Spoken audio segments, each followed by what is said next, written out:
All right. Good morning, everybody.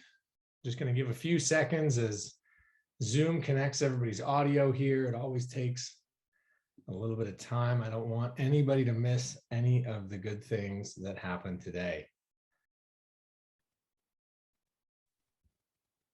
I think we've got enough folks online now that I'll dive in. Hey, Stephen. Good morning and welcome to everybody to our BC Investor Matchmaking event. This is presented in conjunction with our friends at Trade and Invest British Columbia.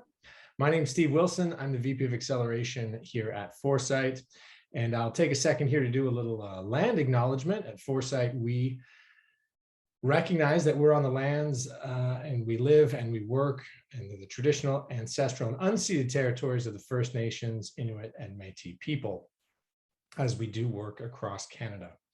We encourage you to look into the specific treaties or lack of treaties that apply in your area. Just a quick reminder to everybody, this event will be recorded, so it will be distributed to people after the fact. And with that, I will move on and start talking a little bit about Foresight. So we are a not-for-profit, and we are Canada's leading clean tech ecosystem accelerator. What this means is we are trying to help everybody come together to accelerate the transformation to a green economy. We do this primarily by convening the 5 key stakeholders we see: small, medium enterprises, the startups that I work every day to support, the industry partners who will be key in adopting the technology, the Canadian government, who does a fantastic job of supporting the early stage ventures, technology development, research that is required, but as well puts in place the policy and regulatory frameworks that make these business model works, that will drive that adoption. Academia, there's so many thousands of talented, smart, bright, amazing people in academia who are doing the research that will develop technology, that will influence policy, that will make this all come together. And finally, investors. We need financing for projects all the way from angel and seed stage, all the way through to commercial funding by banks for really, really large projects. It will take billions and trillions of dollars to transform the economy, and we need the capital to do that. So those are the 5 groups that we are trying to bring together at Foresight to accelerate that transformation to the green economy. Next slide, please, Lee. How we do this primarily is through our accelerator programs. That's what I work on a daily basis, but also we run a number of fantastic innovation challenges. We just wrapped up the CRIN Low Emission Fuels and Value Added Products Challenge. If you're not paying attention, I believe they're announcing the winners of that shortly. That's $25 million of prizes to support ventures that are looking at those solutions. We've also got a couple active challenges underway, one with the Mining Association of British Columbia to look at their water use, and constantly adding new challenges. In the past, we've worked with such great international companies like Vestas around recyclable wind turbine blades, with Pepsi around their water use. And so do keep in touch from what we're doing there. It is a way that we try to bring industry to the table and get them to adopt technology. We also like to work on capital attraction, export development, and that ecosystem building. Really, Canada is a great place for a lot of companies to start, but if we want to have the impact around the globe that we need for the climate challenges we face, if we want to have that impact around the globe to build a sustainable Canadian economy, we need that exports. We need companies to be thinking and realizing their dreams of global solutions and global deployments. And I talked a little bit about what we do on the ecosystem side, convening those 5 groups. Next slide, please. I'll talk quickly about those programs that I tend to work on. We start all the way at the early stage with Kickstart for ideation stage companies, really helping people understand the problem solution fit, get to know their customers, make sure that there is a business that they can build. Through the validation stage, we work through our launch and deliver programs. This really breaks down into helping CEOs craft that business model that is going to be successful, validated in the marketplace. And then also through the deliver program, working with CTOs. Once you've figured out what you're going to sell. You need to figure out how you're going to build it and how you're going to get it into the marketplace. And that's really what we focus on in the Deliver program. We also offer Pilot to help people understand how they can successfully pilot with their customers. And finally, we work with companies in the Grow program who are out in the market. Unfortunately, after you raise that first few $1 million, after you get those first few successful pilots, after you start selling commercially, it doesn't necessarily get easier. It just, the challenges change. Instead of getting that first customer, you now have to keep that 100th customer satisfied. Instead of adding a first co-founder, you're now adding a 100th employee. And that's still difficult to do well. And so we want to continue supporting the ventures all the way through their scaling process. That's a little bit about the programs. If you do know anybody at any of these stages who's involved in clean tech, we would love to hear from them. We'd love to see how we can support. Next up, I'm going to pass it over to Tate Turner, who is here from Trade and Invest BC, to tell us a little bit about their organization and their involvement here. Tate, take it away. Thank you, Stephen. I'm having some bandwidth issues, so I'm going to go take my video off just so I don't get choppy here, but I'm going to do a quick overview of Trade and Invest BC. And then pass it back over to you. First of all, thank you and the Foresight team for including us on this. Always happy to work with Jeanette, yourself, Stephen, Astrid, and Elizabeth, and Jacob, and everybody I come in touch with. They're absolutely all-stars. So thank you so much for that. So Trade and Invest BC, we're an economic development firm based in the US, focused on two primary mandates for the province of BC. One is increasing investment through foreign direct investment and venture capital. And to do that, to accomplish that, we provide information, data, executive visit programs to BC for US companies that are growing fast, looking to set up an office somewhere in Canada or across the globe, and we're competing for their business. In order to accomplish that, we build really wide networks across all sectors, one of them being clean tech. And we utilize these networks to help BC companies fulfill our second part of our mandate, which is export development. So that being said, since the majority of this crowd is a BC-based crowd, and the companies are as well, I want to reiterate just one main thing, is that for us to best leverage you guys, it's easy for us to have a call every 9 to 12 months to check in about your growth strategy in the US. A long-term relationship is what we're looking for here, so that we can help supplement your business development plans, help you get those sales, and help you expand faster and more efficiently into the US. We are actively involved with clean tech activities throughout the US. Some notable that you'll probably be aware of are the Clean Tech Forum, Seattle Clean Tech Alliance, Verde Exchange, to name a few. We frequently host delegations coming in town to visit those and try to get them plugged into the right networks. Our preference is that you have US sales, that you have some sort of partnership going on in the US. Obviously not necessary. We're happy to try to assist you otherwise, just faster for us, bottom line. In short, we're happy to partner with Foresight, wonderful relationship, happy to see BC company on the call, and for the US investors that are happy to try to act for you as well. So feel free to reach out after this to connect with me. I'll drop my email in the chat box for anybody who wants to reach out, and I look forward to the presentations today. Stephen? Thank you very much, Tate. And just before we do get started, I know everybody has come here for the presentations from some of these startups here, but I do want to go over how we're going to do this format.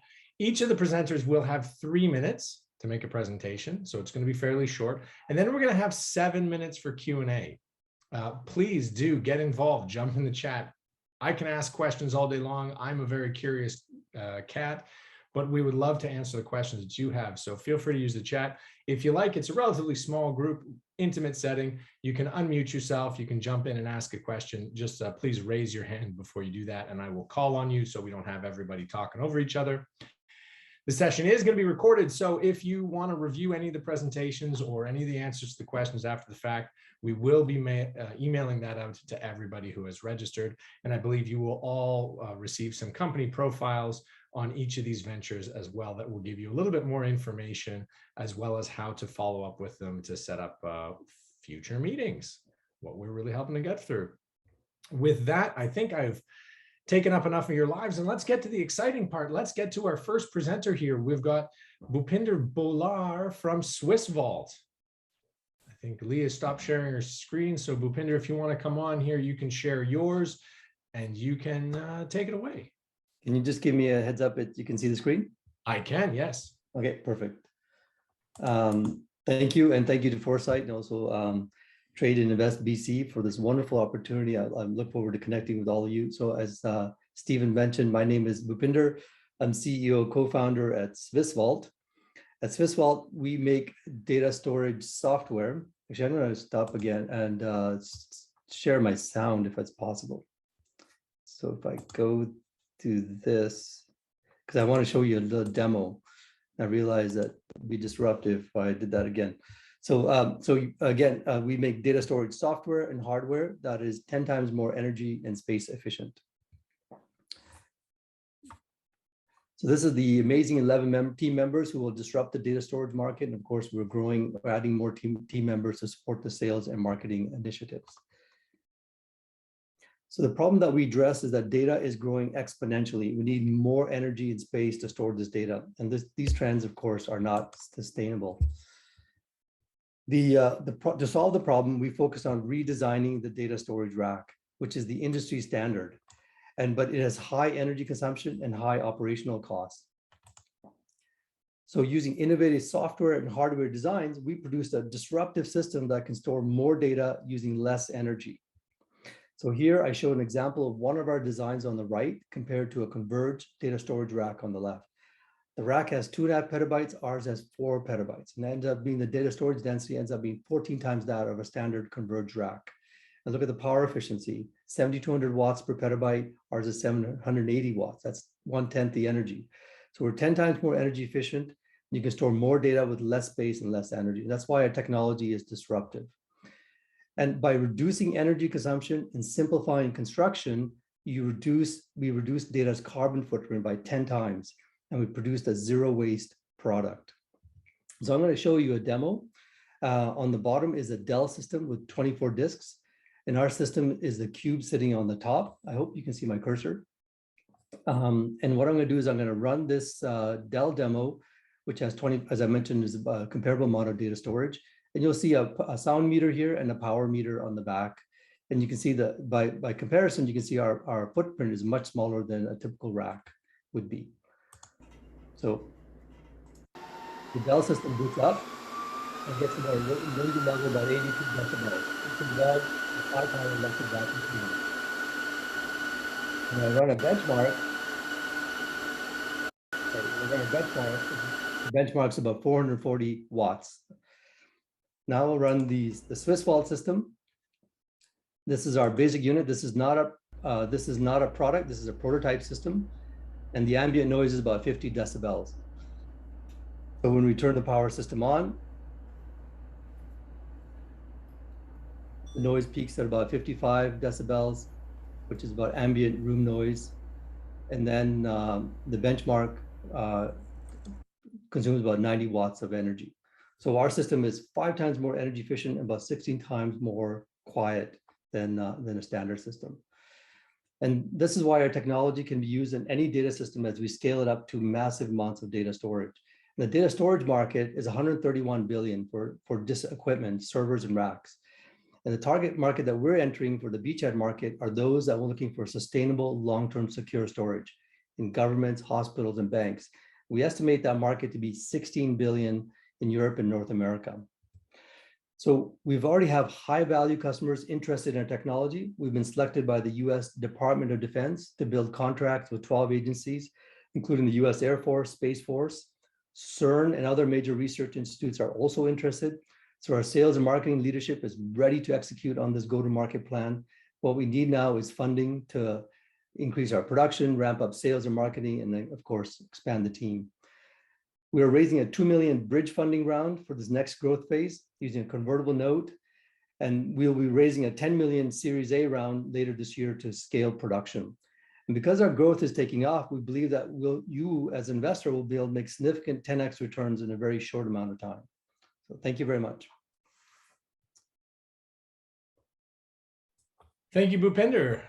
Very, very interesting technology. I'm going to give a chance for some people to jump in the chat there if they want to ask any questions. Otherwise, I'm going to jump in with one of my own here while I'm waiting for people to digest that. You mentioned the noise that it makes and kind of how it's significantly quieter. Why is that important relative to the amount of energy it consumes? I mean, is noise also a big problem faced by data centers? In fact, that's one of the reasons you're running a data center is not only for the massive energy infrastructure need, but you need to contain the noise. If you ever walk into a data center, it's deafening. And what we want to enable to do is people to own their own data assets, bring the data back into the office or repurpose existing buildings. And the only way you can do that is by decreasing the energy, space, and noise, making it easier to use. And I think that's the revolution that we want to enable. And that's important for many reasons. I mean, right now, as many people recognize, if your data is on a private cloud or a public cloud, that's somebody else's equipment, and you've lost sovereignty of that data.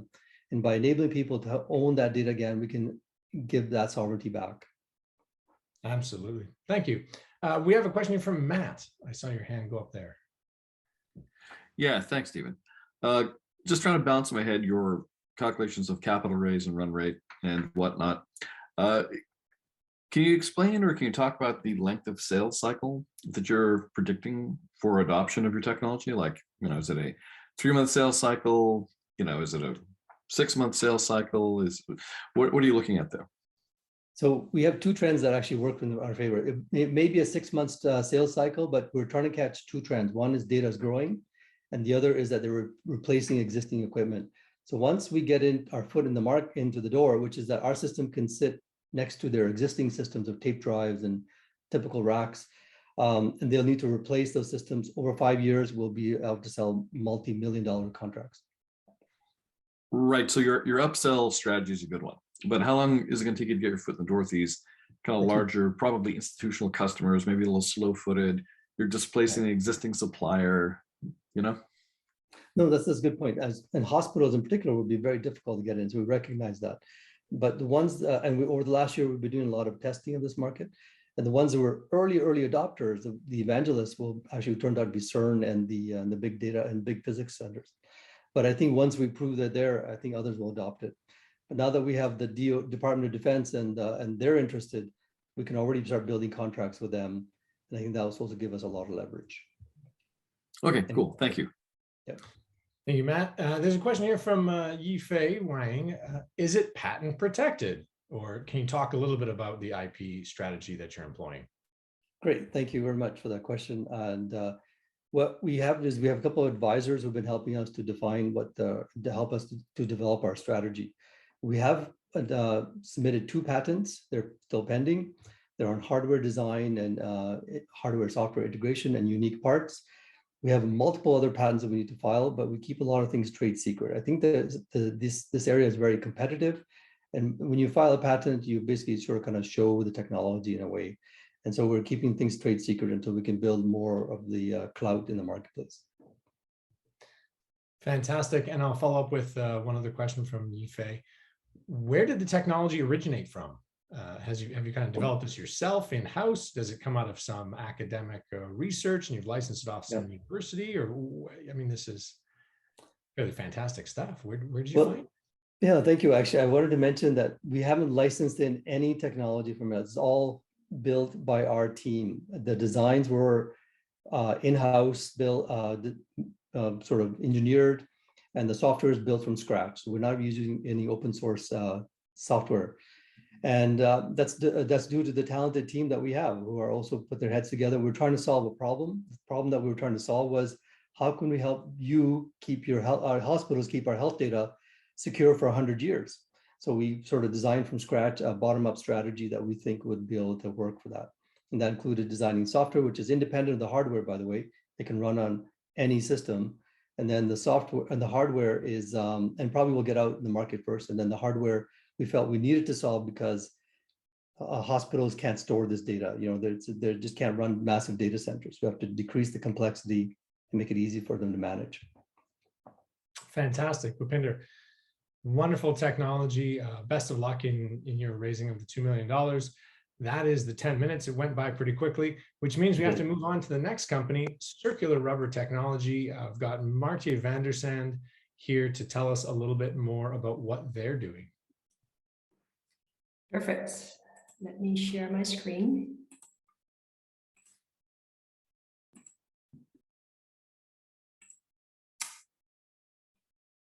Is it visible to all?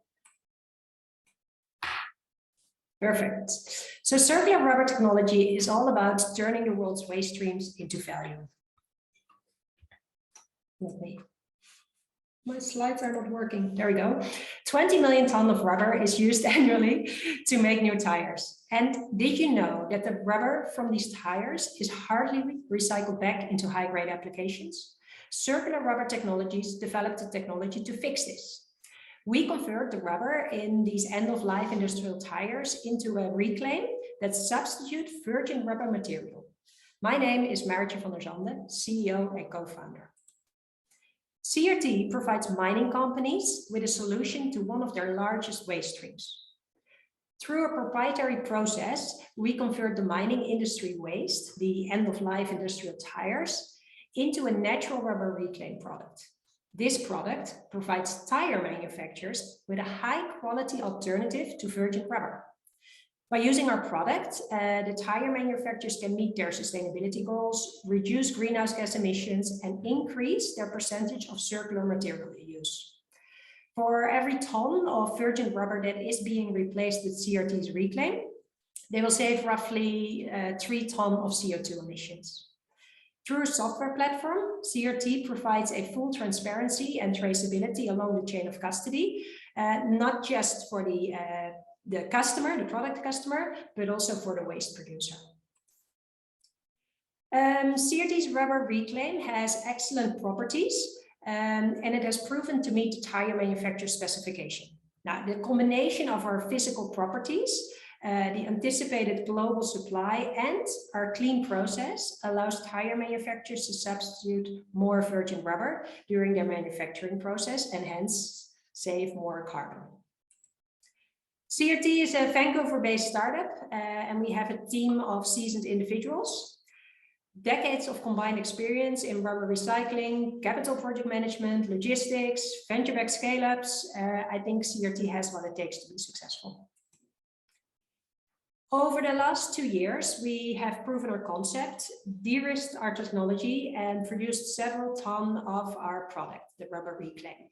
Last month, we converted end-of-life mining tires into a rubber reclaim at a full commercial scale production.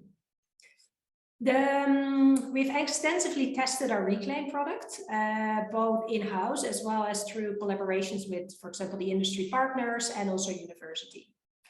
We've established relationships with several tier 1 tire manufacturers. We've pre-sold all of our commercial scale production, and we received our first purchase order for our product. We are further developing our technology through ongoing collaboration with tier 1 tire manufacturers and universities, and we're working towards our first plant being operational in 2023. Then afterwards, scale to have global operation and provide reclaim on each continent by 2027. We are raising 6 million in equity over the next months to get our first plant in Western Canada up and running. In addition, we're seeking 9 million in project financing for the equipment that is required in this first plant. And we'd love to continue the discussion with investors. Thank you, and let's jointly make the future a bit more circular. Martje, fantastic. Thank you so much. I saw Matt's hand go up. I think before he'd even stopped talking, he's just itching to get a question in. Matt, what? Well, firstly, great presentation. And, I was actually trying to explain to my 5-year-old the whole rubber reclamation process yesterday, weirdly enough. Oh, that is coincidence. Yes, very interesting coincidence. So one clarification. So you folks are pre-revenue right now, or just first customer, like pilot customer, something like that? Yes, I'd call it a pilot customer. Yeah. So they're actually paying. We've got a purchase order in, but we're still producing relatively small volumes. Yeah. So my question is, look, I'm really glad you're doing what you're doing. Like, clearly, if you're putting in the reclaimed product versus the virgin product, I know there's like all these carbon benefits that the companies will realize. What's the cost competitiveness? That might be a big hurdle. It's like if they can get the virgin product for significantly less, you're going to have an uphill battle. Or is that kind of more or less, hey, you could use this just as easily, or maybe perhaps even more easily. Therefore, the substitution effect is very simple. So I think from a price point of view, we are very competitive. We're not more expensive than using virgin material. There is an added benefit that all these tire manufacturers have made their pledges, and they're becoming more and more aggressive. And another one is that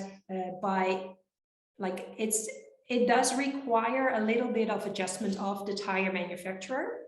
But then once they have adjusted their recipe, because that's basically what it is, with the way we're set up and the development of our process, we can show them the full transparency and traceability, so that we can show to them that we're delivering the same quality every time. And that is key, because else they'll have to keep adjusting their recipe.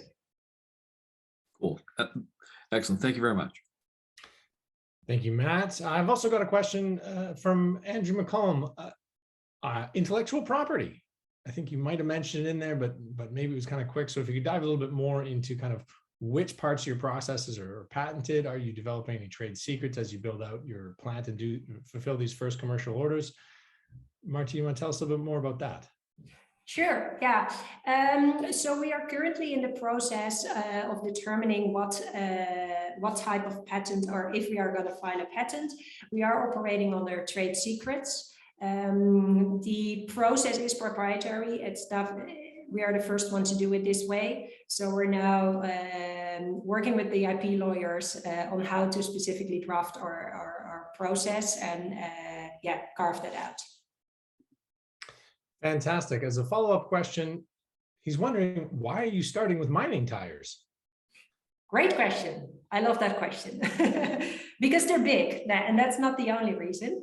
I think the key reason here is the quality of the tires. So mining tires are among the most high-end quality that you can get in your tire. They're made out of a lot of natural rubber. If you compare it, for example, to or passenger car tires, that has a lot of synthetic rubber and other chemicals in it, where the mining tires are a very pure and high-end product that allows that. So that is our feedstock, which means that will then also end up with a high-quality product. Excellent. Are there any trade-offs between this reclaimed material versus the virgin material in terms of performance? Great question again, and thanks for asking that. There is, yes. So at this moment in time, once our reclaim will be added, it cannot yet replace 100% of the virgin material. We have done trials with industry partners, so with tire manufacturers, and they've shown that 20, 30, and for some applications, even 50% of the virgin material can easily be replaced. There's no straightforward answer or one number I can give, because a tire consists of a lot of different compounds, aka recipes from the tire manufacturer. So each and every application will have its own number. Okay, thank you very much. Really quickly, a question from Guirong Yang. What's the business model? You're building out plants. Are you going to be licensing the technology to other plants to kind of achieve this global impact you're hoping for? Are you going to be building all those plants yourself? How do you sort of see this growing? Well, I got my colleagues on the line here as well. So maybe Paul, you want to take this one? Give you some airtime too. Yeah, thank you. No, we're not planning on licensing. We believe that given the very strict quality requirements from the tier 1 tire manufacturers, we're better off to keep that under our own control. And we believe that the financial model that we're operating on will enable us to scale quickly enough to operate globally. Fantastic. Thank you very much, Paul. Thank you very much, Martje. And fantastic work at Circular Rubber Technologies. I'll echo Matt's comments. I'm glad you're working on this. Thanks for having us. My pleasure. That takes us to the end of the 10 minutes, which means we have to move on. sad in some ways, in other ways, very exciting because we get to hear from Armin from Properate, and I will turn it over to him. Thanks so much. I'll share my screen. So do you see my screen right now? Yes, we do. Thanks so much, Stephen. I am Arman from Properate. We assess and improve home energy performance. To explain what we do exactly, I want to pose a question to you. I have put a few homes here. Which one of them do you think is performing better? And how would you improve the performance of these buildings? And by performance, I don't mean what people do inside the homes, but the homes themselves. So durability, health, energy efficiency of the home itself. Well, turns out this is a huge problem for a lot of sectors. Anyone that has anything to do with ESG, environmental social governance criteria, banks, financial institutions in general, and also anyone who has climate targets such as utilities, cities, and districts. We have AI-powered solutions that help us assess and upgrade buildings by the data available to us, and we provide the solution to those sectors. How it works? Well, through different means, either homeowner self-assessment or professional visit or completely remotely, we make digital twin of a home. Why do we need a digital twin of a home? So that we can assess the building. And this is an example of one of the reports we have. We tell you what opportunities are available, where the problems are from, what are the costs of upgrading the building specific to each home. So think of it as Google for building energy performance, and finding solutions from tens of thousands of solutions that we have cataloged so far. But if you also zoom out in the community level, this is a goldmine of information for decision makers in larger scales. So when a project engages with us, we have these digital twins in the community scale as well. We update the information we have about them, and we show decision makers whether their programs in community scale are going well, where are the gaps, and what buildings are lagging behind. We have, in addition to Foresight 50 recognition, which we're very grateful for, we have international and national recognition as well. I was named the Emerging Green Leader of Canada by the Green Building Council for 2021. We also have many partners that has helped us put this technology in the hands of a lot of people. Namely, one of them is Fortis Incorporated. With their help, we are putting this solution, with their being our customer, we are putting this solution to 40,000 homes. This would not have been possible otherwise. We are saving 95% of the manual work involved. And our mutual our understanding is Fortis Incorporated is to take this technology to the rest of their 3.4 million customers in the Americas. And if you do the math with that, the growth potential of this one single contract is about $20 million a year. For 2022, we are hoping to sell pretty much more of the same thing in North America and the EU. We want to use more of our data for new use cases, and we're also hoping to raise around the $1.2 million. I would be happy to answer any questions you have. If you don't have any questions and you don't even want to invest in us anyways, still go to properate.io, put in your home address, see what you get. Maybe it's interesting. So now I'm opening it up to questions. Thank you. Armin, thank you very much. And who wouldn't want to invest in you? That just sounds like craziness. A fantastic technology.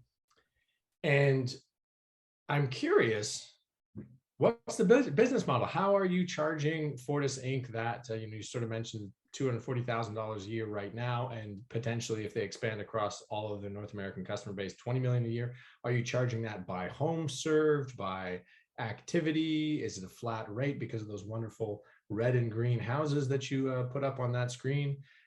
How is your pricing going? That is a great question. So we have different subscriptions for different tools we have. And as you can imagine, this is like a suit level, that the more tools you pick up, the more interconnectivity between each of them you have, and different features you can transfer between each of them.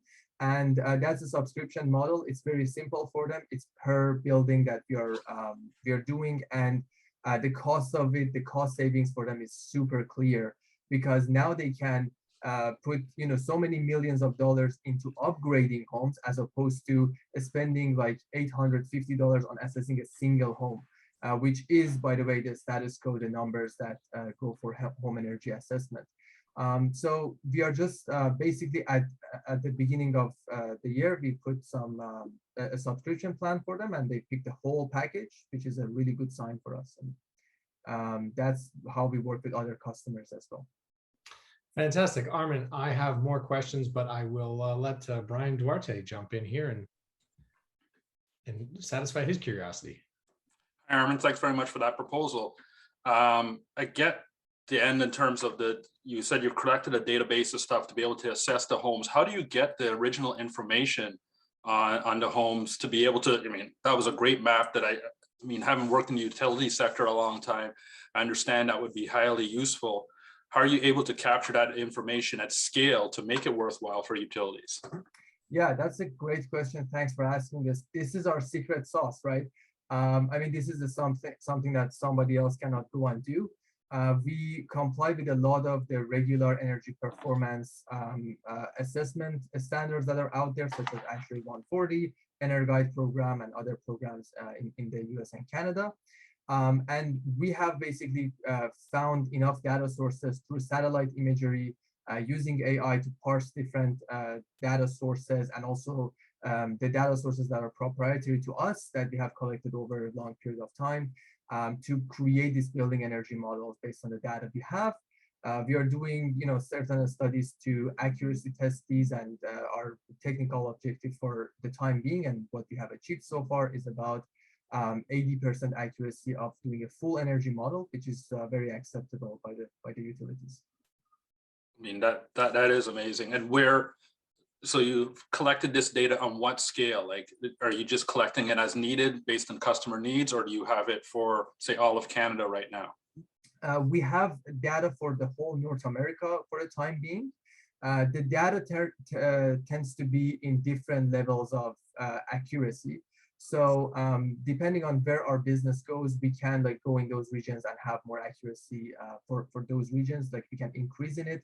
But the baseline model is very resilient to having a very little amount of information for it to work, and then we just add accuracy to it the more data sources we get. Great, thank you for that. Thank you for your question, Brian. And Matt, you have a question there for Armin.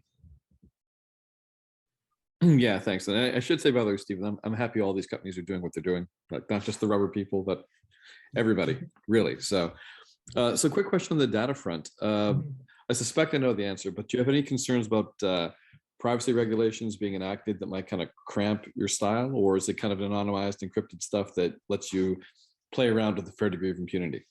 That's a fantastic question. So our policy about data, sensitive data, is that we don't collect sensitive data.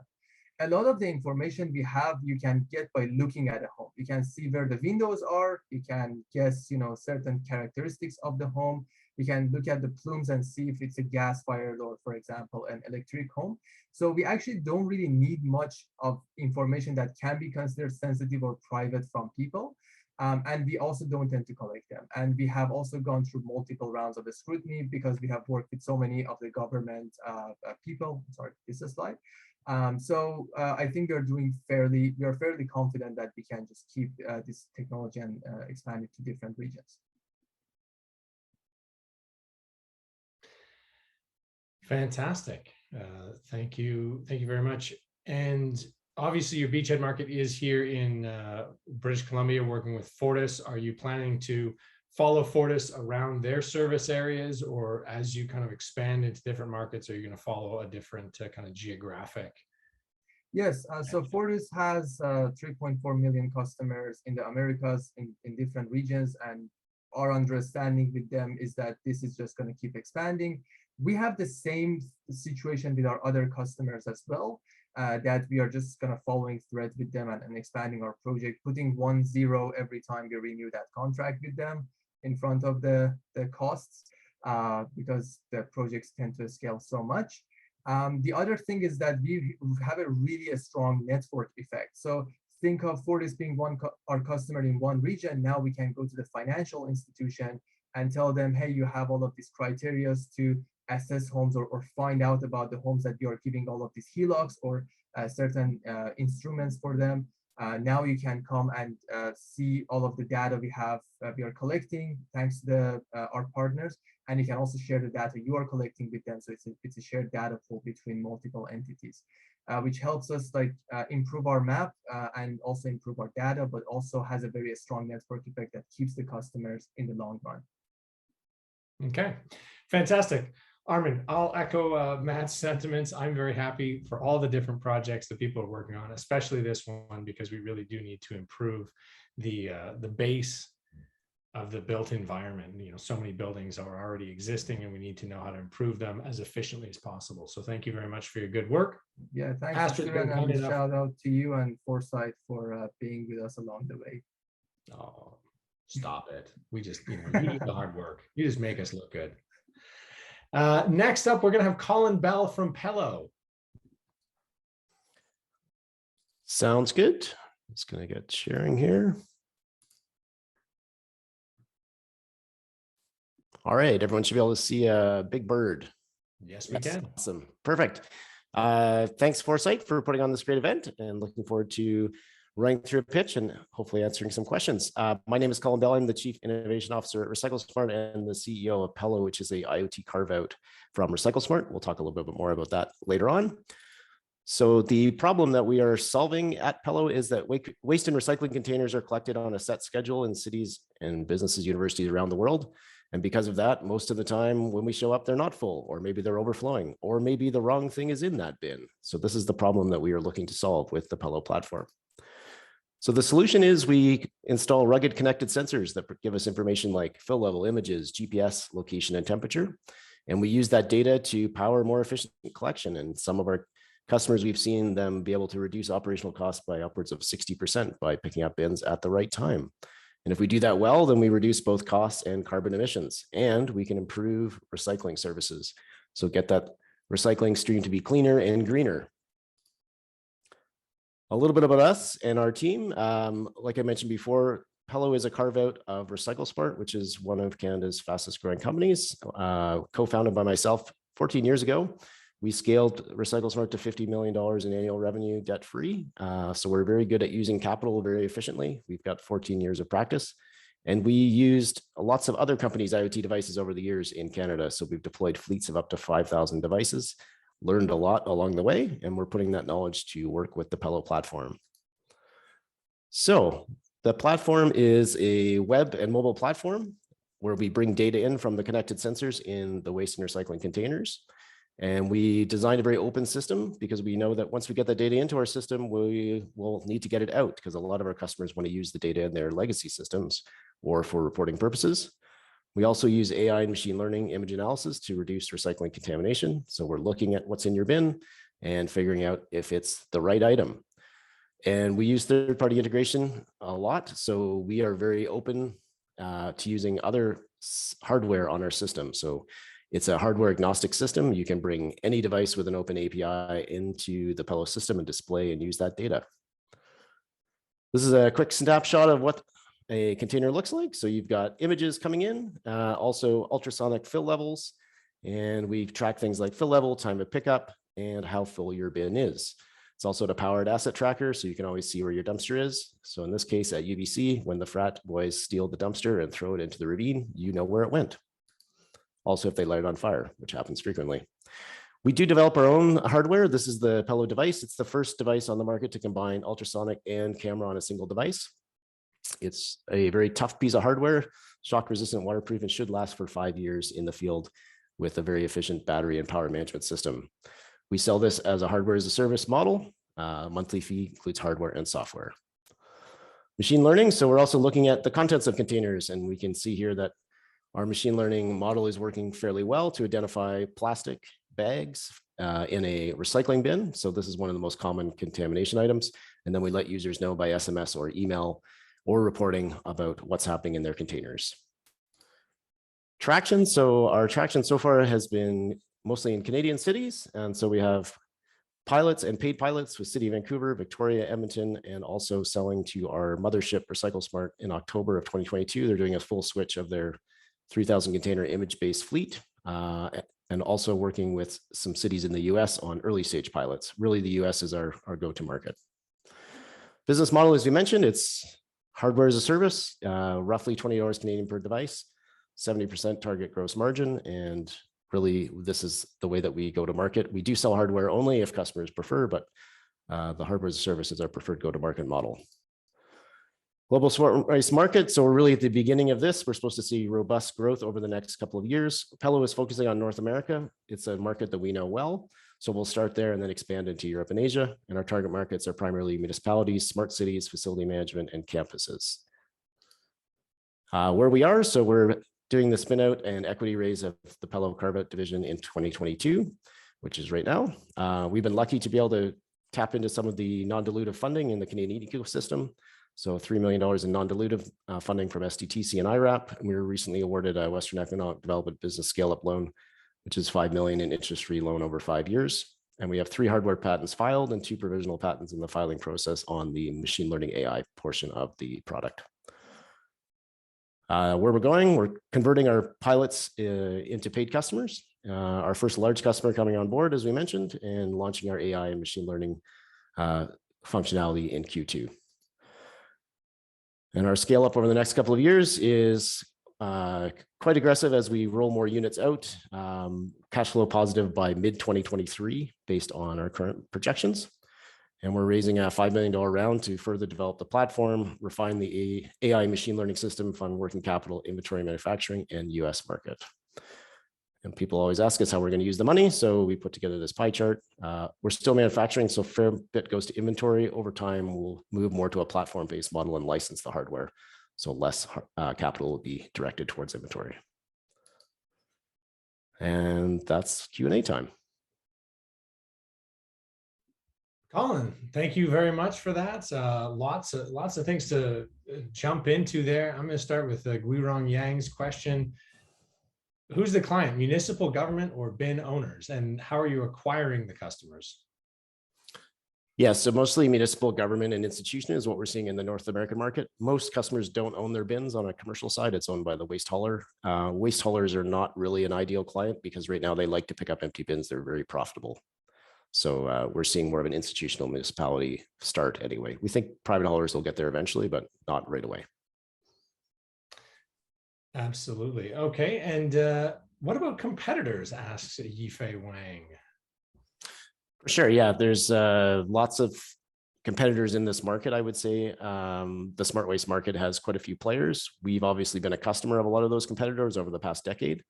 Right now, we are the only company to combine ultrasonic and the camera onto a single device. But really, I think our competitive advantage is the fact that we've been on the customer side and seen what works and what doesn't and done very large scale deployments. So I think we have a bit of a leg up on our competitors who are often startups, not from the waste and recycling space and often not North American. Our biggest competitor in North America is a company called Compology out of San Francisco. So I would say they're our head-to-head competition with an image-based sensor. Excellent, excellent. And does this expand the reach, or why are you spinning Pello out of RecycleSmart? Why aren't you keeping this to increase the advantage of RecycleSmart itself? Yeah, RecycleSmart is a B2B technology-enabled services business. They're just very different businesses. So RecycleSmart is not capital intensive. And as we mentioned, we've been able to grow that business without diluting the shareholders over time. The Pello carve-out is a different business in terms of the fact that you're manufacturing hardware, and we do want to grow more aggressively with Pello than we did with RecycleSmart. Okay.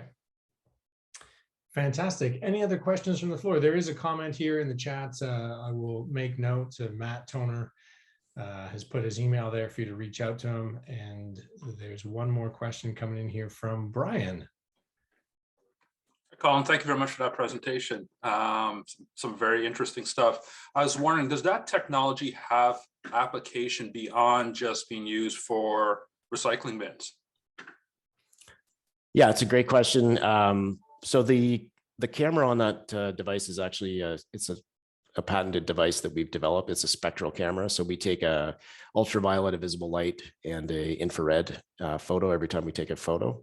So definitely we have already had some interesting inbound interest about, could we put this camera in different places? So for example, agricultural use, put this on a pole in a field and take photos of plants and see, when they're flowering or pests might be eating them. We had some inquiries during the BC floods to say, hey, could we put these on posts next to streams? And basically as a waterway got wider, could we get an alert saying, hey, this stream is getting wider. It looks like the flood hazard is increasing. So I think there is lots of other applications. You have a very durable, long-lasting multispectral camera that you can deploy anywhere that has cellular service. So there is likely a lot of different applications that we can migrate into. Yeah, I mean, that's what I see for it. And I have another company I'm looking at that has a way to bring back that data over distances where there is no cell signal. So might be some interesting pairings there. One other quick question on that. What are you looking for right now? Because you're pointing out all the different revenues and things that you're getting and grants. Is there a particular raise you're out going after? If I missed that. Yeah, we're doing a 5 million equity raise right now. I think between seed and Series A, it's got a little bit blurry over the last couple of years. So, and essentially what we're looking to do with that is to really get into the US market. That's our launch into the US market. And obviously we have to continue to build hardware for the next little while until we license hardware. So that's the primary use of those funds, is into the US market. Great, thank you. Absolutely. Thank you, Colin. That will kind of wrap up the 10 minutes that you had. Again, Astra has been kind enough to put some information if you want to get in touch with Colin, ask any follow-up questions. Otherwise, we'll be moving on to our next wonderful presenter here, Fabian from Solaires. Hi, I hope you can see my screen. I'm Fabian, I'm Solaires CEO, and I will be presenting you an opportunity to invest in our company. We are raising $2 million on a $9 million pre-money valuation. So we always like to start like this. Imagine if we could capture the sun's energy from anywhere, from windows, building facades, electric vehicles, IoT devices. However, conventional silicon technology is not suitable. We need a new material and technology to fulfill the increase in demand for solar energy. Conventional silicon solar panels have a long value chains, and it consists of several energy-intensive steps that produce high greenhouse gas emissions. Solaire enables the photovoltaic industry to make solar cells from an abundant and lower cost material called perovskite. Our perovskite-based ink can produce solar cells with up to 3 times higher power production compared to silicon. Our perovskite ink has lower manufacturing costs, 40% lower greenhouse gas emissions, and enables new innovative applications like flexible and translucent photovoltaic solutions. This is a $768 billion market. We have partners in Canada and overseas to scale up our process and test our products. Solaire has won multiple competitions, including the Canada's Clean 50 Top Projects, Top Startup Canada, and has been featured as an emerging rocket by the investment community in British Columbia. We have a two-step technology and business model.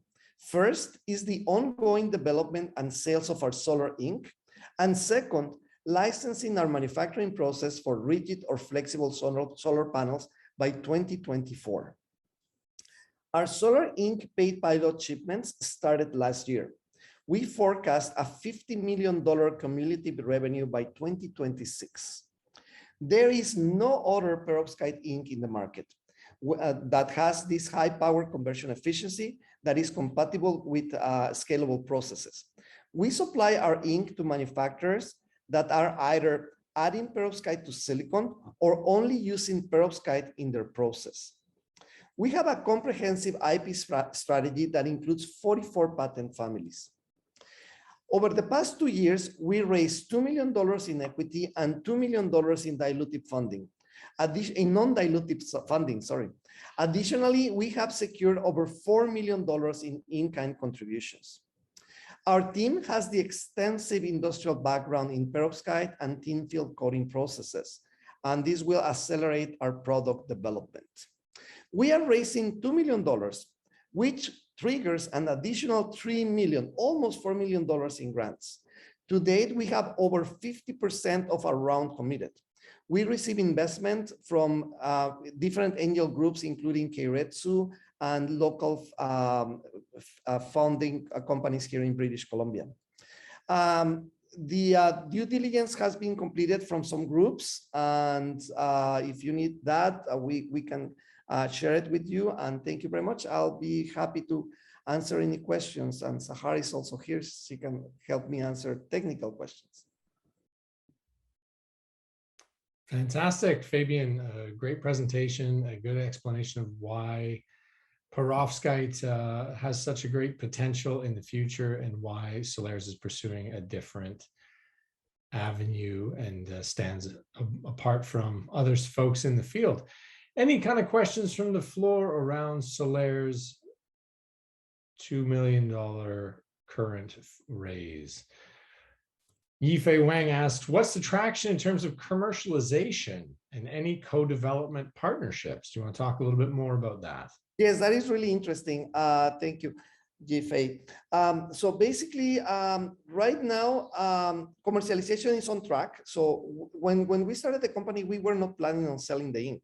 The reason why we started selling the ink is because we had a technology breakthrough back in April, which when Sahar and our scientists started talking about this in scientific forums, people started reaching out to us like, oh, we want to buy your ink. So we said, okay, let's sell it. And so we started communicating with companies who we were thinking they were our competitors. Now they are kind of becoming our clients. And I'm saying kind of because we have not gone through the whole process. The sales cycle is a little bit large because first we need to send them sign all the documentations, right, for IP protection, but then send them a sample, they can test it, then they come back with feedback, and then we modify the ink in order for their process to be compatible with our ink. And that's when the large orders come in. Each liter of our ink is $35,000. The cost for us to making it is $4,500, just so you can have an idea. And so the traction is very good. We have sent 10 samples to different, to the same number of potential customers. Actually, the last samples we have sent are paid samples, which is very good. And we are waiting to receive feedback from some of them. We already received feedback from some of them, which the feedback is very positive.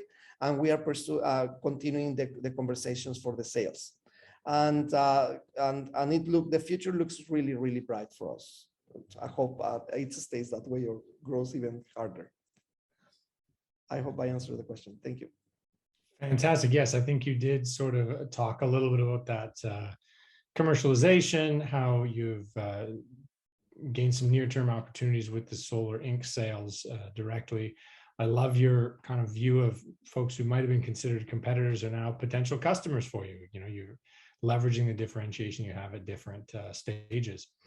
Any other questions? I forgot to answer about the co-development partnerships. Yes, we have many different partners because our product is the science behind solar cells, right? So basically, our current partners that we're working with is companies who manufacture solar cells, solar panels, the ones that you see in the solar farms or the ones for innovative applications. They are our partners, and they include wide range: Samsung, Amazon, Garmin, and other big players in the B2B market. Fantastic. Some very good names there. I believe, Astrid, have you dropped in the little link there where folks will be able to get in touch with Fabian should they choose to learn a little bit more? Otherwise, that was the last of our first kind of group of presentations. That wraps up Swiss Vault, Circular Rubber Technologies, Properate, Pello, and Solaires. We're going to take a little break now, and we'll be back at 10 past 10 if you're in the Pacific time zone, or adjusting forward, 1:10 if you're in the Eastern time zone. And we'll be hearing from BinBreeze, Portable Electric, Open Ocean Robotics, if I could say that, Bioform Technologies, and GRT Environmental Services. So lots of great stuff still to come. We're just going to take a little 10-minute break, let everyone grab a coffee, recharge, formulate whatever notes, copy down whatever links for the people you want to get in touch with, and we will be back in 10 minutes. Thank you, everyone, so much. All right, the music stopped, so strangely, that means it's the time to start dancing. I went away. I hope everyone got some coffee. I did, because we should have our full attention to pay attention to these entrepreneurs. They certainly put in hard work every single day to bring these ventures to life. And so we owe them some respect. No one more so than our next presenter, Taylor McCartan from BinBreeze. Taylor, you want to take it away? Yeah, thank you. Thank you so very much. Can you hear me? Yes, we can. And we see your wonderful little presentation. Okay, And great. Chris Moreno's baby child. I like that. That's a nice touch. Yeah, there's going to be some fans of Christopher Moreno in the room for sure. And people that he said great things about. So it's kind of exciting to be here. In fact, actually, I kind of wanted to start by saying how honored I am to even be among such amazing companies today. It was really Googling everyone. I'm just like all the time, every time I'm at a Foresight event, I'm just like, this is crazy that I'm here. So anyway, hi everyone. My name is Taylor McCartan. I'm the co-founder and CEO of BinBreeze Compost Powder. These are kitchen compost bins. You may be familiar with the one in your own home. In North America, there were over 60 million households who participate in an often mandatory food waste diversion program. Unfortunately, separating food waste isn't always the most pleasant activity. And these households deal with things like rotting fruit odors, fruit fly infestations, and kind of moist compostable bags. And they do this in the same space that they prepare and eat their meals. And so as government continues to mandate food waste diversion programs and sustainable behavior like this for consumers and businesses, we see these pains continuing to create negative impressions of sustainability. And so experiencing a negative bin at my parents' house one day, I actually set out to change that. And my years spent gardening for my mother, a florist, and actually sweeping for my father, a carpenter, gave me an idea, which was that, what if I could use the, as it turns out, hundreds of thousands of tons of wood waste that the province of BC is burning every year to instead help consumers deal with odors and fruit flies in their compost bins. And so I met a scientist at the University of Victoria who basically agreed with me that that this was something that we could look into. I had to pay him a little bit at first, but he came back and said, I think we actually could start a company here. And basically we put together a formula while I did my MBA at the University of Victoria. Today, BinBreeze compost powder is already purchased by our B2B and B2C customers and available at over 500 retailers across Canada. So our SDDC research-backed patent-pending formula is actually beneficial downstream to all types of food waste diversion programs where we're boosting the quality of their products, speeding turnover for aerobic piles, reducing methane emissions, and we're basically using the wood waste stream to improve the recycling of the food waste stream. So in some municipalities today, both these streams go directly into the landfill. And so, yeah, basically this year, our team has signed new distribution agreements to sign or produce 10 times as much product as we did last year. And so we're raising $3.5 million to expand our production capacity, open a facility in the interior, fund inventory, and support our distribution with data-backed marketing now that will capture more shelves, homes, carbon, and food waste as we expand across North America. So we basically invite customers to be part of the regenerative circular economy, and we contribute to UN Sustainable Development Goals 9, 11, 12, 13, and 15 by taking this waste material and using it to make better soil instead of polluting the air. And so, yeah, I would welcome questions.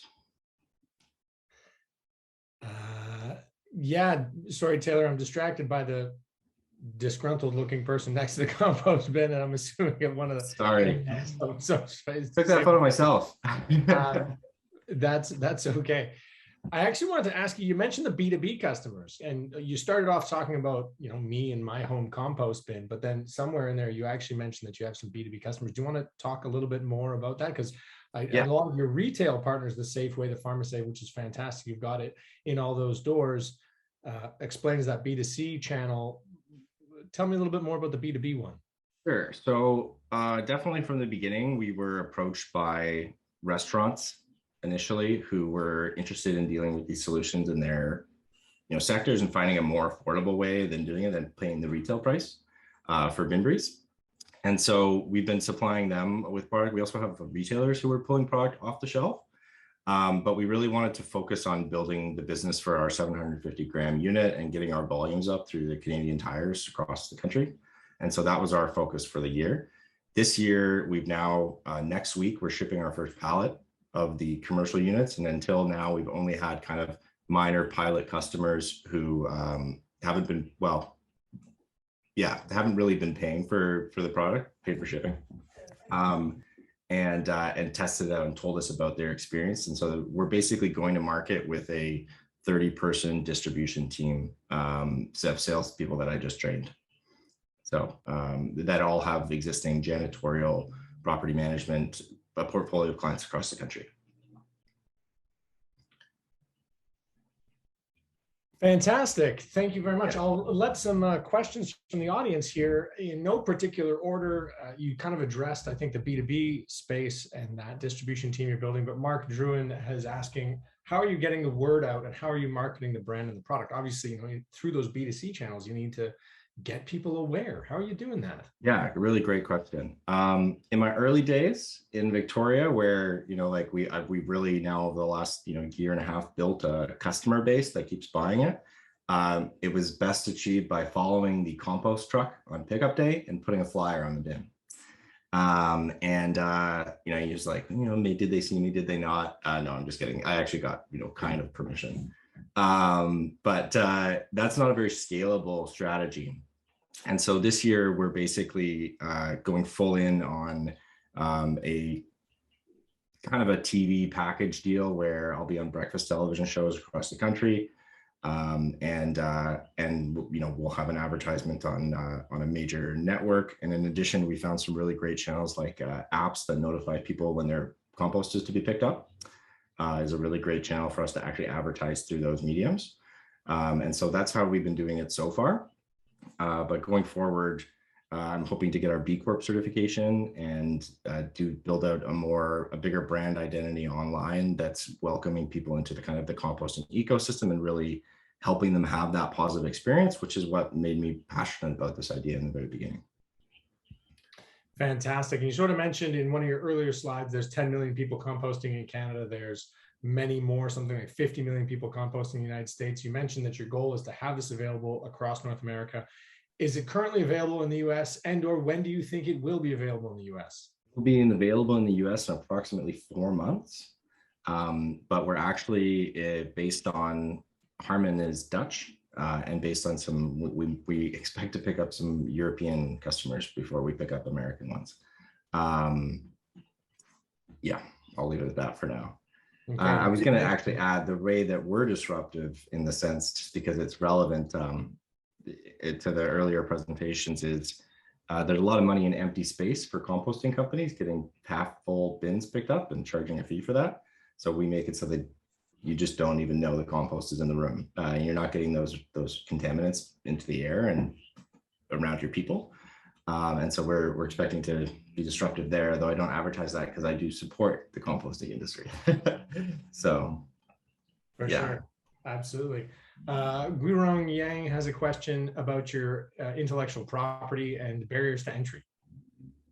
Yeah, absolutely. Is there a specific question, or would you like me to just talk about it? Talk about the IP. Sure. Yeah, we're patent pending in the US and Canada. Where we've made some, we continue to learn, and so we're going to be filing a PCT across Europe as well, and basically on the barriers to entry side, there's no one who's able to do this in a method that's as beneficial for the downstream producers. based on our patent. That's what we've designed this around, is value creation for them, and at pushing the kind of the cost onto consumers, if that makes sense, because they're the ones who are paying for putting this stuff into their compost bins. And so from barriers to entry perspective, we see a lot of regulation that's about to come out around what can go in the compost bin. And we're going to be a part of that discussion and be a partner for, you know, the province and the federal government, hopefully, to say, use your wood waste instead of, and we'll be what's approved, if that makes sense. Down the line, there's a lot of barriers in the US. And so I'm not too worried about that market in particular, but European markets, I would like to get over there and have local white label agreements or licensing agreements where people are making this under their own brand and within their own countries, to keep the environmental impact small, and, you know, benefit everybody, almost kind of like a franchise model in terms of like production, but you know, because they can learn from us how to do it as effectively as possible. Okay, without the capital required to build facilities in a bunch of new countries. Certainly. Awesome. Maybe they'd be giving me some. Great. Taylor, thank you so much for your time. A wonderful presentation. We look forward to hearing more. Astrid has been kind enough to put a little link there so you can get a chance to chat a little bit more with Taylor and dive in on some questions. That will unfortunately wrap up our 10 minutes, which means we have to move on to our next presenter, who's going to be Mark Rabin from Portable Electric. If you can stop sharing your screen. Hello, everyone. Can you hear me? Yes, we can. Great. Let me do the screen share here, and then we'll go straight to the presentation. I'm doing off a PDF for this one. It works. I can see it. Great. Great. Okay. Well, thanks everybody, and I echo the earlier sentiments. It's always a pleasure to pitch Foresight, and I just love seeing all the growth that's happening at Foresight. So, yeah, let's start this off here. So, I'm Mark Rabin. I'm the founder and CVO of Portable Electric, and we're one of the leading energy technology and clean tech companies here in Canada, but also in the world. We've been pioneering the portable and mobile power space, replacing gas and diesel generators, and really sort of hitting the GHG emission targets and helping companies meet those goals. All right, so a little bit about our company. We are arguably the leader in the space, I would say, if not top 3 for sure. We've got about 500 units in the field in 14 countries, and we've been in the business for about over 5 years, and really like nurturing the market, creating the market, understanding the customers, understanding the technology. And, you know, 5-6 years ago, people thought we were crazy, and they're like, this is not going to happen. No way. Batteries are going to replace generators in the industrial space. Today, that's not even an issue anymore. It's how fast are you going? How big are you going? Who's going to win? Who's in your pocket, as in like who are your partners? So I'll talk a little bit about that as well. But the market is growing extremely fast, and so we're looking to capture that market. I'll tell you a little bit more about it. We finished off last year with 4.5 million in revenues, up from 3.1 million in revenues the year before. So we are on a really great trajectory. We've got a $50 million pipeline right now headed into 2022, and we're targeting about 10 million in revenues. There's a lot of government grants out there. No question that the ecosystem here is really warming up to what we're doing. And there are competitors. So it used to be a nascent space, but I would call it a extremely fast moving space that's now starting to mature a little bit. We sell directly over the last number of years. We've been doing equipment rentals as well. Our key markets have been the US and Europe traditionally, but we do have equipment in Asia as well as other parts of the world. But we're looking at major growth through strategic and OEM partnerships, and we have 2 major signed partnerships with industrial American companies that build equipment for construction. And we're looking at really leveraging our core technology and our platform to work with them and scale with them. And we're seeing that happening in real time right now, and looking at getting more strategic partners and really growing that segment of our business. Today, we're doing a convertible debenture round in advance of our Series A. Later in the year, probably around June, we'll be doing a $30 to $50 million Series A, which we're already talking to investment banks at this point. But today we're doing a $5 million debenture. We've got about 2 million raised right now, and we're in talks with other major check writers And once we get a term sheet, the round will be done. So things are moving really quickly in this space. It's an exciting time for our company, exciting time for British Columbia and clean tech here in Canada. So thanks, everybody. Mark, thank you very much for that presentation. Great. Right on time. Great to hear the kind of progress that your company's made, the fantastic vision you have for further growth in the next year, the wonderful collaborations that you have that will help you kind of scale in the US, take advantage of this opportunity. You sort of mentioned you are, one of the top companies in the space. What's your differentiator from the other folks? Is it sort of the intellectual property you've built? Is it the established relationships? How are you better, and how is your technology better, and why is it going to win? Great questions. Like I said, 5 years ago, there was zero competitors. There wasn't even a market. So we created that market. And so, it was a very different space, right? It's very hard to say, how are we going to compete against a gas or diesel generator? How are we better to that? And that's pretty easy to do. But today, there's definitely some fast moving companies out of California and Germany. We're seeing, obviously Silicon Valley is always going to bring their star to the table. But look, we've got a first mover advantage. We've got a deep customer profile here and portfolio. And we have the core technology here at the table that we've been developing over the last 5 years. So there's IP, there's trade knowledge, there's patents, and then there's strategic relationships, as I mentioned, because look, when the Cummins and Caterpillars of the world and the JLGs come in, it's going to be a real battleground out there. So that's where we see alignment with major strategic partners and OEMs, as well as leveraging our core technology platform. Fantastic. There's actually a question from Yifei. I think I don't know if the presentation moved the slides forward. I don't know if it. Oh no! Did you not see the slides moving forward?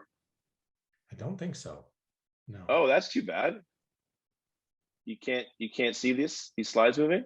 That's okay. Are the slides included in the package that we send out later, Astrid, with all the company information? We can include them for sure.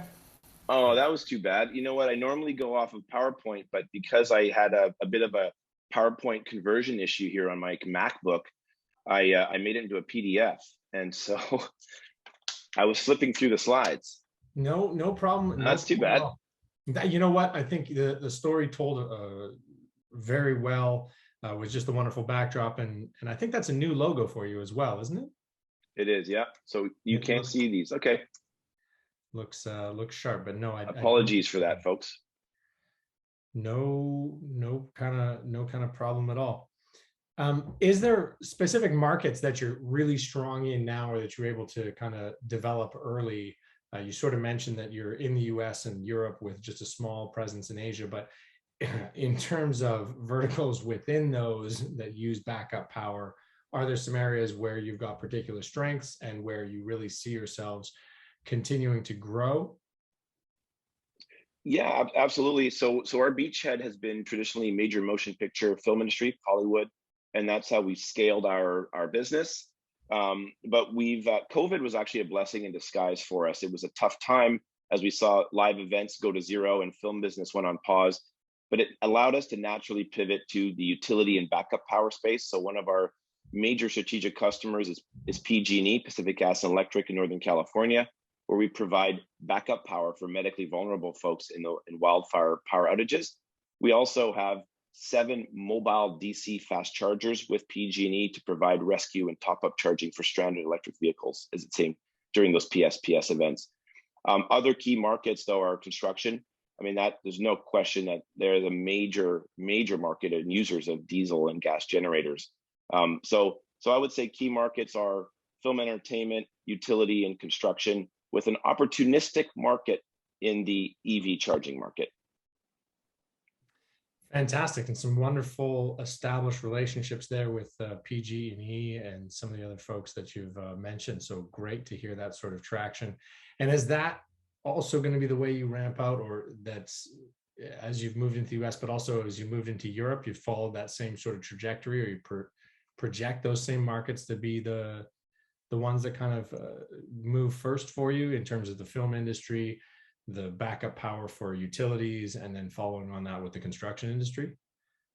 Yeah, absolutely. I would say so. Film has been our traditional market. Like I said, we've scaled through the equipment rental industry throughout the world through film and entertainment.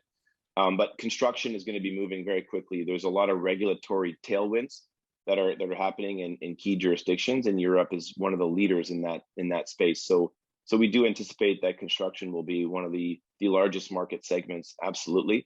But the utility industry is also trying to figure out how to add resiliency to its portfolio, and mobile storage is definitely one of the ways that they're going to achieve that. Fantastic. There's a question here from, I'll ask it. It's from Taylor. In the event of emergency, is power already stored and ready in the batteries, or are they charged on demand and sent out? So in your relationship with PG&E, is that they're kind of prepped and ready to go at all times, or is it as sort of things start to unfold is when they start charging those backup batteries? Yeah, absolutely. So all the batteries are they're totally charged up before they go out, just like you would with any type of generator or so on. If you're going to need a full charge. However, we can also pair all of our equipment with solar and renewables, and we also hybridize with existing diesel generators, as well as we can hybridize with hydrogen fuel cells. And looking out into the market, we really believe that there is a hybrid future out there. Batteries are amazing, game-changing for obviously the global energy transition. However, batteries still need to be charged. So there are going to be touch points there, whether you charge from the grid, from renewables, as well as from primary generation like generators and fuel cells. Fantastic. And in a fossil fuel-free future, it's going to be the way that you have to store power, and fantastic for the work you've done to develop that market today. Mark, thank you so much. That's the end of the 10 minutes. We're going to have to move on to our next presenter, Julie Angus. Great. Thank you, everybody. Ocean Robotics. Thanks, Mark. Hi there, really great to be here. I'm just going to share my screen with you, and if my slides don't advance, please feel free to let me know. I'll jump in. Okay, I see them. Okay, perfect. Yeah, thanks so much for this opportunity. I've been passionate about the ocean for a long time. In fact, I like it so much that I spent 5 months rowing across it with my husband, Colin. It was a journey that really brought home the beauty of the ocean, as well as the challenges of being in it in a small boat. And it led us to create a company designing offshore rowboats. And 3 years ago, we shifted to autonomous boats and formed Open Ocean Robotics. So I'm the CEO of Open Ocean Robotics, and we're focused on ocean data collection. And the challenge is that ocean data collection is expensive, dangerous, and difficult. Ships and aircrafts are expensive with limited availability, and as a result, more than 80% of our oceans are unmapped, unexplored, and unmonitored. And this is challenging for the industries that operate on it and make up the $2.5 trillion blue economy, as well as ocean health. And we offer safe, affordable, and zero-emission ocean monitoring. Our boats are often called unmanned or uncrewed surface vehicles, USVs, or as our 6-year-old likes to say, robot boats. They collect ocean data and transmit it in real time, which helps make it easier, safer, and more affordable to operate in the ocean. Data Explorer is our solar-powered autonomous boat. It can be used in all oceans all around the world and operated from our control room here in Victoria. It can go through storms and right itself if capsized, and being solar-powered, it can operate for months nonstop. Plus, being zero emission and nearly silent, it has minimal environmental impact while collecting high-quality data. Our first target market is marine mammal monitoring. Marine mammal monitoring is important for ensuring the safety of marine mammals and allowing ocean industries to operate on the ocean. So we've worked in a number of different sectors, And marine mammal monitoring is generally done using a towed acoustic array. So we listen for whales. The key customers are offshore wind, offshore development, transportation regulators, ports, fisheries, marine range operators. And the reason they look to solutions like ours is because it's more affordable, it's safer, it has less environmental impact, there are fewer regulatory barriers compared to moored structures, and it's a turnkey solution for customers as we offer it as a service. So we've done a number of projects in Canada and in the US in marine mammal monitoring. In the offshore wind industry, we've worked with Vineyard Wind, which is one of the leading providers of offshore wind energy. We've worked with the Department of Fisheries and Oceans here in Western Canada, monitoring the southern resident killer whale. We work with Jasco Applied Sciences, they're an acoustic provider, and we've also worked with DRDC, monitoring their maritime range.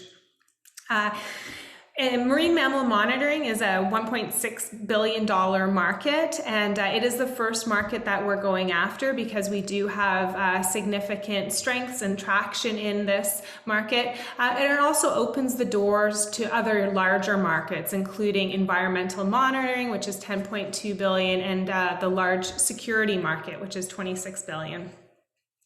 And we do already have additional customers in those other markets for environmental monitoring and security, utilizing the same USV that we use for marine mammal monitoring. So these are incidental contracts that we can easily execute on. The advantage of our technology compared to other ways of collecting data is that it's affordable, it's safe, it's non-intrusive, and it's highly adaptable. So autonomous boats are great at doing the dull, dirty, and the dangerous. And you can put them out there in rough conditions for extended periods of time, helping to solve some of those critical challenges. The company was founded by myself and Colin.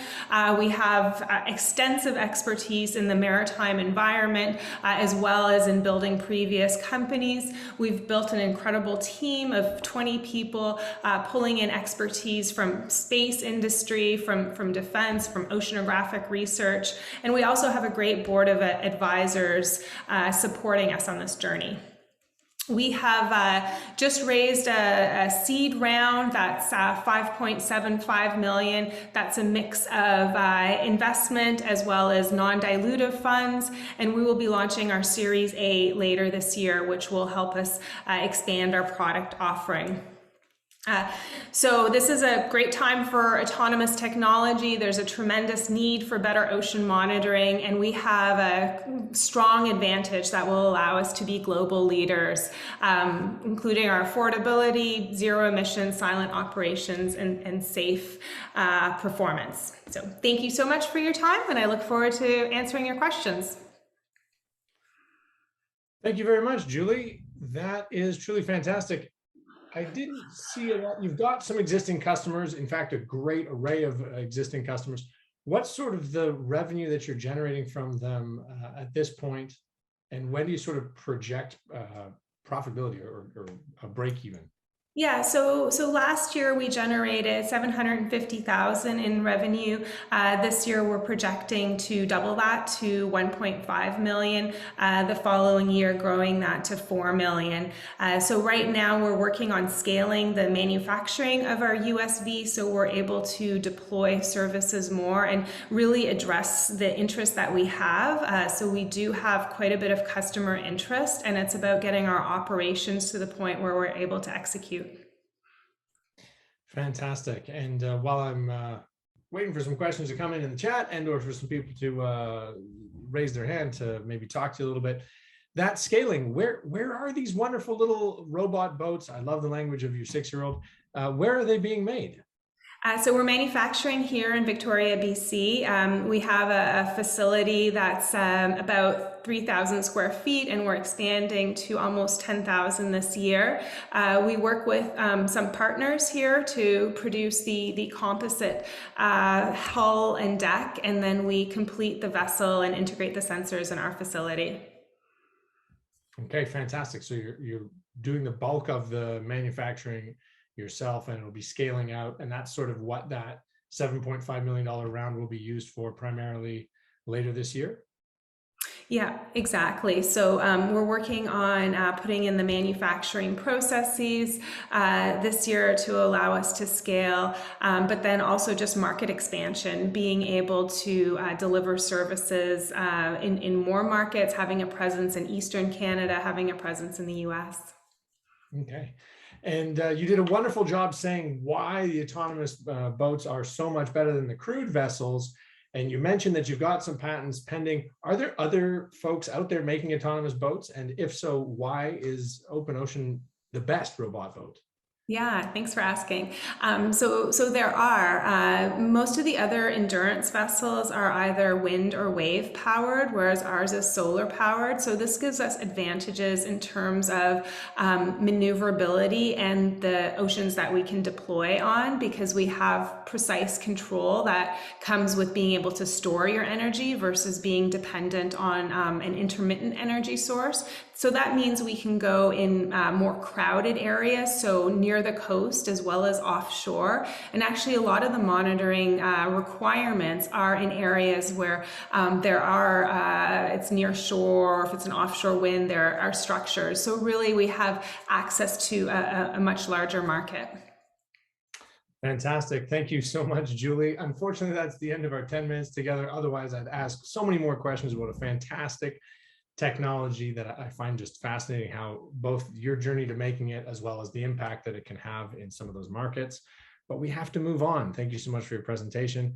We'll turn now to Michael from Bioform Technologies. Yes, hello everybody. All right, let's get started.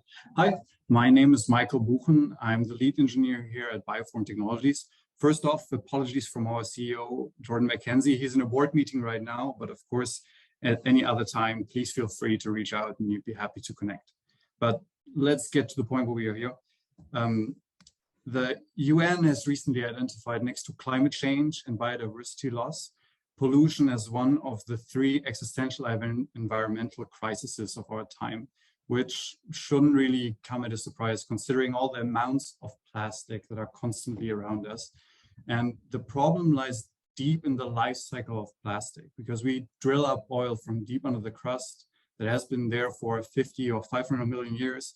And then we use it shortly just to have this contaminant in form of microplastic, basically until eternity with us here on the planet. And we see this coming up now in newborn children, in the food that we eat, and it's terrible. So we need to have an alternative to this that is more in sync with the natural cycle of our Earth that is just in constant regeneration.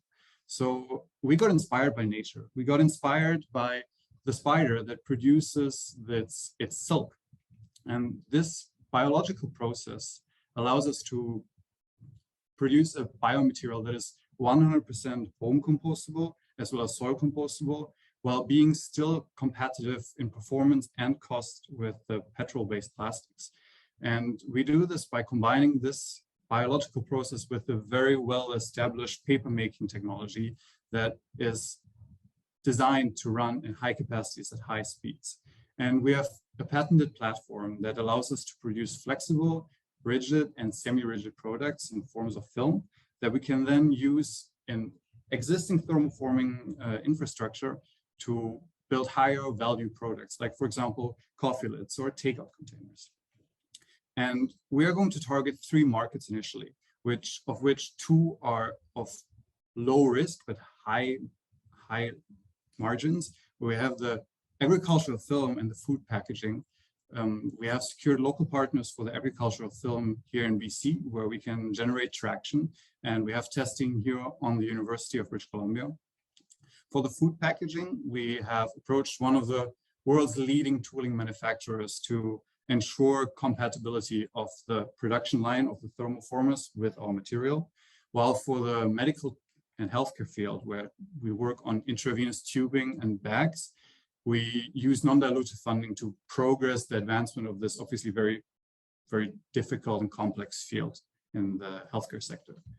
So we are right now seeking 10 million Canadian dollars to install a medium-scale production facility to produce agricultural film and to-go beverage lids to give you an idea of the scalability of this whole process, just one of these machines, this medium scale machine, can produce an annual revenue of 43 million Canadian dollars just on agricultural film. And happy to take your questions.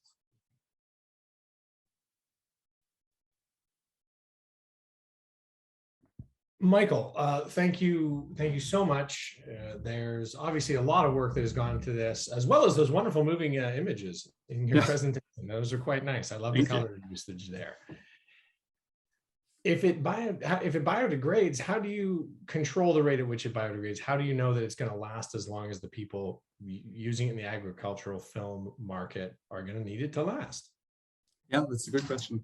So our material is based on seaweed, fiber, and water. So water activity is actually the key the key aspect that controls when a product starts to biodegrade. So if you think, for example, of a piece of paper that's lying on your shelf, it doesn't biodegrade until the point where you actually bring it up into the soil and give it up to the microorganisms. So to protect it now from microorganisms on the soil, you have a variety of antimicrobials, for example, that you can load into our film. And we should not be afraid of the word antimicrobial, because we have antimicrobials in cheese, for example, right now, or in any other product. And you can really dial in and say, okay, I want to have this protected against this microbial for 4 months, let's say. And afterwards, all the antimicrobial is used up and our product is just decompose on the field. Excellent. Yifeng Wang has asked a little bit, can you talk about intellectual property protection? Is it all wonderfully patented through the partnerships you've got with UBC? Do you hold those? Are they licensed from the university? Can you explore that a little bit for us? Yeah, for sure. Sure. So we have the technology is patented, and we are in UBC spinoff. So it is in collaboration with the University of British Columbia, but the main patent is accepted, it's granted, and we have another couple of patents that are filed. We are working on the decision, but we are the only company right now that holds this IP, or this type of IP, to generate this product at this high speed that is comparable to a paper machine. Right. And you mentioned that in your deck that you can swap out swap your technology into paper manufacturers. That's correct. Is that the route that you're planning to take to scale this up, or are you going to be building purpose-built plants? You sort of mentioned this first money is for an agricultural film production facility, and I'm assuming that won't reuse anything from the paper industry. Well, that's correct. So if we look at paper machines right now, they are simply gigantic. They run at 10-meter width and 10 meters a second. This is very, very large. So we want to build this medium scale facility right now that is going to be fit for the standards in the agricultural film market. But to replace now to integrate our machinery into an existing paper machine, you simply have to switch out one piece of equipment, and you can now run with all the existing infrastructure around it. You can now run all material on this line. So this is the way to go to scale up to this enormous production capacity of paper. And so you'll be hoping the existing paper manufacturers switch over to be making your biofilm. Yeah, so in terms of business model, we are initially going to be manufacturers ourselves as films for the films, but we leave the potential to licensing the technology later on to, for example, existing paper manufacturers. Okay, fantastic. There's a question from Guirong Yang. What's your technology readiness level? If you have that's a good question. So we have, I cannot give the exact, I know the technology readiness level is from 1 to 9, I think, right? It is, yeah. So I don't know where we are right now actually on this number. We have a working prototype here in our lab with which we can create rolls of this film. And the next step would certainly be to bring this to this medium scale facility. And the products that we generate this are then, well, we're already testing agricultural film right now on fields around here in British Columbia. So the product itself is already usable. Right. So I think you'd be without diving too deep into it, probably around TRL 7, which is, you've got pilots in the field, commercial deployment, and kind of working with real customers in the real environment for the end product that you're using. And it's probably the production side of things that you need to scale up then. That's correct. How did you select the agricultural film to go with first? I'm not going to lie to you. The part where you talked about the medical industry, I like medical products because they usually are high margin. There's lots of money in medical products, I've been told. That's correct. But the reason why we used agricultural mulch film is, first of all, 1 million tons of plastic waste is generated just from this mulch product. And it's a low risk product for us that is easily to enter into because it is simply a film, and it's nothing that is going to be, for example, the risk in healthcare is obviously that you have to make sure that your product is going to be biocompatible, that meets all the standards. This is something that you do not have as much in the agricultural sector for those films. So we have a lower risk there while still maintaining a high volume of products. Fantastic. And that 1 million tons, that's globally, that's just in North America, that's in Canada? That's in North America. Across North America. Okay, fantastic. Michael, thank you so much for your presentation. Astra's been kind enough to put a link to get in touch with you, and I'm sure any further questions you can have your CEO present as well to answer and meet folks and go through that. Wonderful technology you're developing. Best of luck building that first pilot or production plant. Thank you very much. Next up, and it's going to be our final presentation, it's going to be Peter Reed from GRT Environmental Services. Peter, would you like to take it away? Yeah, I'm going to take it away. I'm going to try to share my screen. Everybody can see it. I'm like Yoda, there is no try, only do and not do, but you're doing it. I see your screen. All right, excellent. So thank you very much. I'm Peter Reed. I'm the CEO of GRT, and glad to be your last presenter for today.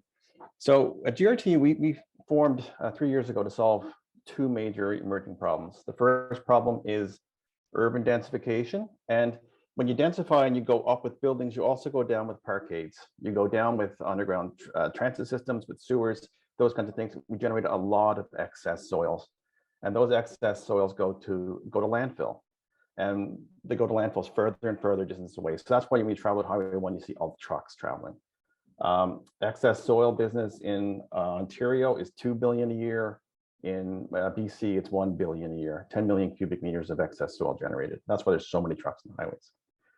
At the same time, there is a worldwide depletion in aggregate sources. So the world uses about 40 to 50 billion tons of sand a year. And that sand is coming from further and further away. So the sand, which is used in San Francisco for concrete, comes from the Orca pit at northern Vancouver Island. So all the local sources has been mined out. So that causes a lot of shipping. So what we decided to do, or what we started out to do, was can we create these aggregates to be used in construction from the excess soils? And how would we go about doing that? And if we were able to do it, we'd reduce the dependency on mining, reduce the dependency on transportation, and reduce the dependency on landfills. And that's what we've done. So this is an example of soil which comes into our plant. And then 30 minutes later, we return pea gravel, rock, sands, clays, and organics. We're able to create soils. So 90% of what used to go to waste gets reused. And we're able to do that by processing it with a lot of water and a lot of technology to be able to treat that water really quickly. So in our system that we have built in the NIMO, our first pilot plant and commercial operation in the NIMO, we process 40 tons per hour and 250,000 liters of water in a closed loop system. And the larger the plants we make, the bigger it is. So our first plant, we opened it up last year got running in July, and we've processed 50,000 tons of soil. 90% of it is in aggregates, 10% of it goes to waste.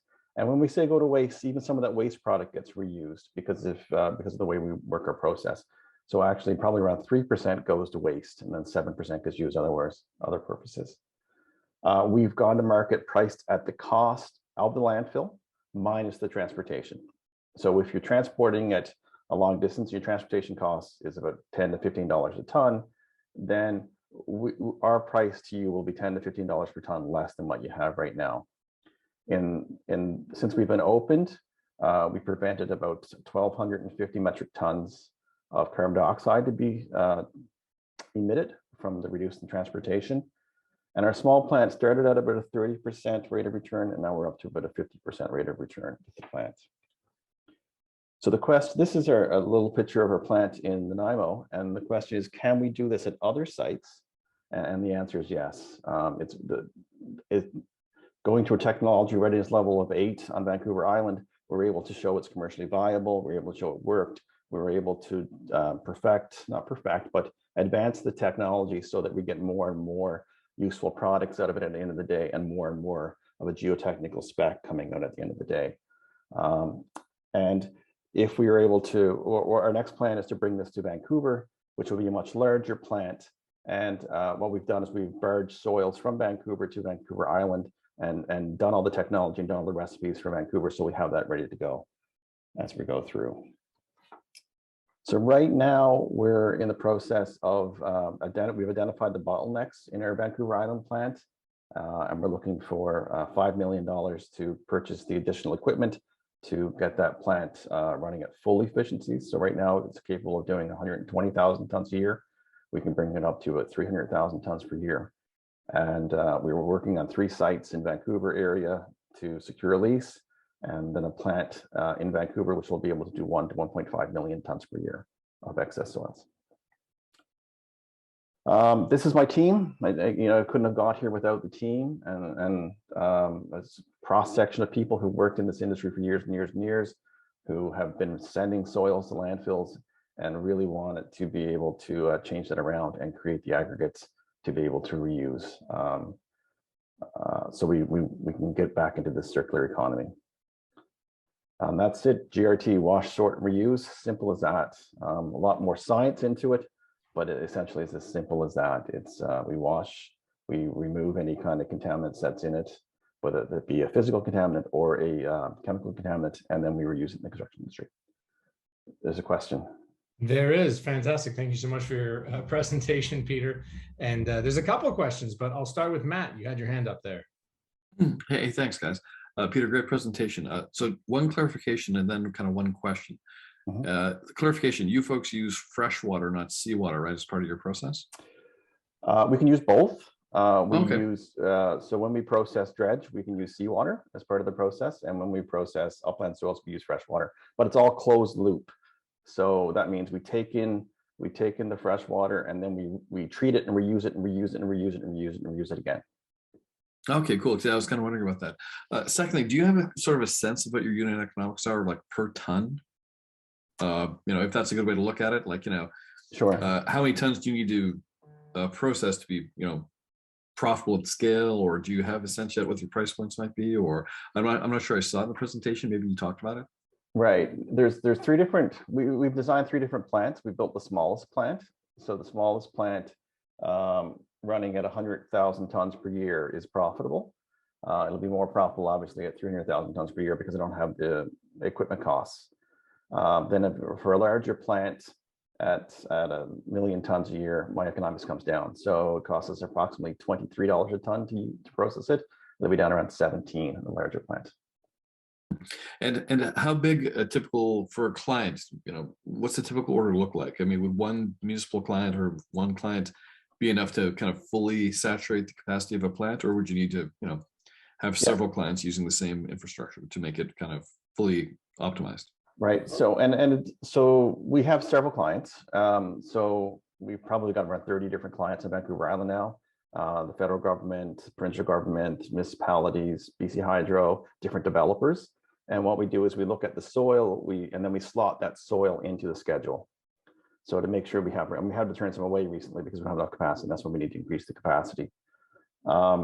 So we could, in the past, we ran this for dredge operation, and we do 1 client at a time.